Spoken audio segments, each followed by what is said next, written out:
Got another project going. We got 1, 2, 3, 4, 5 of these old T1s. Great little woofer. Handles a solid 600 RMS. We got the original cones. We're going to go ahead and do, this is also a Rockford Spider. It's 8 1/4 in diameter, so it fits perfect on there. But the original one used like a really super sloppy, super soft spider set, 2 of them with sewn leads, but we're going to just use one beefy spider instead, and then we're going to take the leads through the cone, old school style. Bam. And then just the we have the metal inner caps as well. Kits for these are 110 shipped for the 12-inch, which is the most popular size. And we're also going with a copper coil instead of aluminum. We want these to be more sound quality, because it's not really a boom speaker. It's not really something that, you know, like an SPL speaker that you can push really hard. But when you do that, it ends up being a little more peaky, so it does better in sealed boxes. And then if you do ported, it plays really low on a ported box. So that's kind of nice. So we're going to go ahead and do TSPs when we get done with these, and so we can show you guys that box recommendation does not change, but the specs will change a little bit. So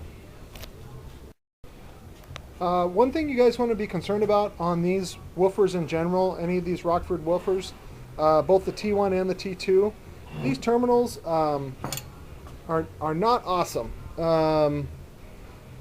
You got to make sure that this nut is tightened, or see, this one has a star washer. I'm not sure if you can see that close.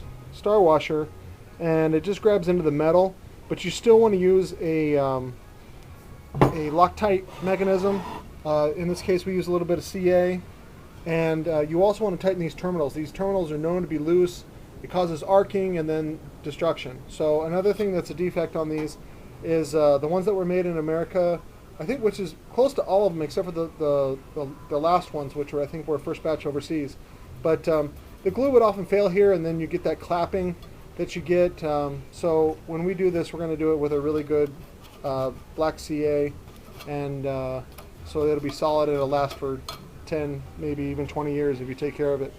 So that's the little tip on the terminals. We've already done all these terminals.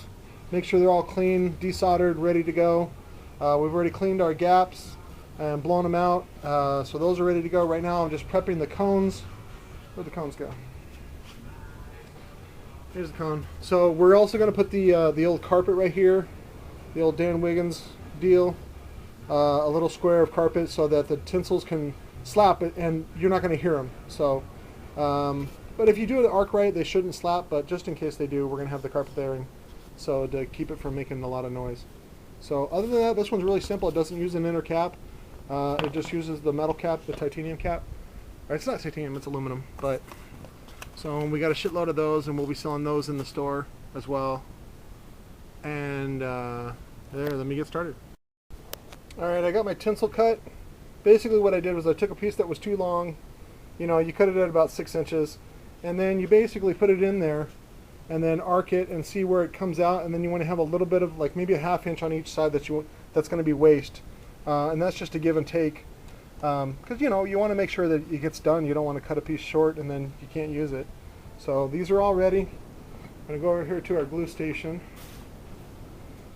So we got our old is this the Nippon America? Yeah, this is the Nippon America hot glue gun. It's great. It's like $5. So we get multiples because after a while they just get gunked up and then they're no good.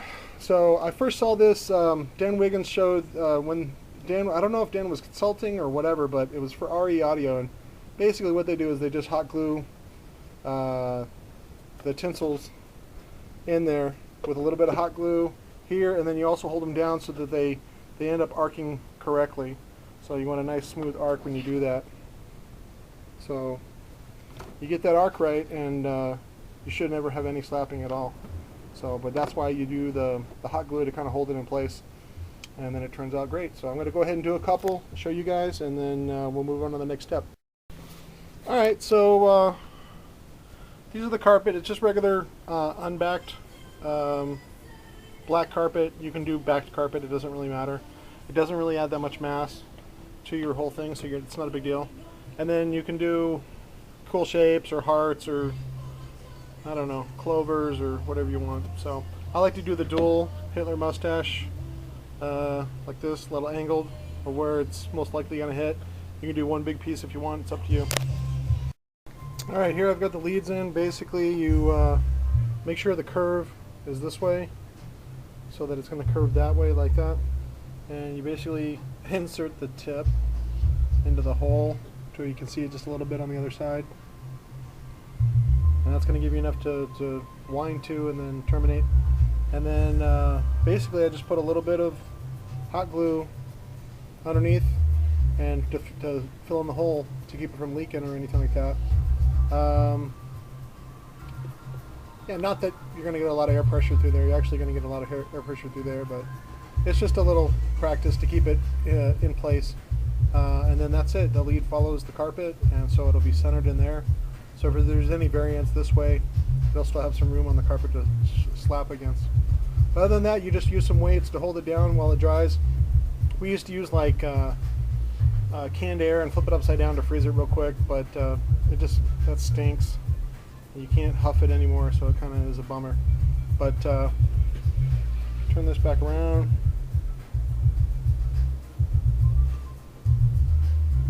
Like that. So, and then you just hot glue underneath it. You don't want to get any hot glue on top if you can help it, because you just don't want anything to hit the spider. Even though, in this case, we actually have about a centimeter of distance between the base of the cone and the spider. So, but just to keep this profile really low, you want to keep the glue underneath and in the hole.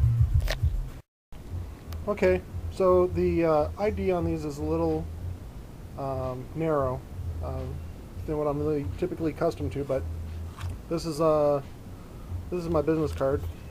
So, and this works out to be about 16th, I think 1600ths or something like that of an inch.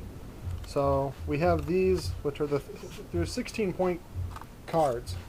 So, and then we have our old paper ones, which are like 1/10 of an inch or 1/100th of an inch or some shit like that. Real thin. So, but these are thinner than the 0.5 millimeter shims that we have. So, and the coil actually fits on there very firm enough to hold still while I figure out where the top plate needs to be centered, and then put the spider on without moving the coil. So maybe a little bit. So, but basically you figure out where it's gonna be in the gap, and then you put the spider down on it, and then make it as even possible, and then you bring it out like this, and then you can either tack it with a little bit, just a little bit, tiny bits of CA to hold it in place, and then put an epoxy bond on the bottom, and let that sit overnight. Okay, so they sat overnight. The bead is cured. We got our shims in. Our gaps are clean. We're going to go ahead and put these in. Lay down a bead of CA on the outside. Put on the cone, lay down the bead for the surround, and then we terminate. Oh yeah, and we also put a bead of epoxy here. So, real easy, guys. It's virtually the same process all the time, every time. The cone sat overnight. I just twisted the leads on to the tinsels. We're going to terminate here and test. And then they get the caps. That's it.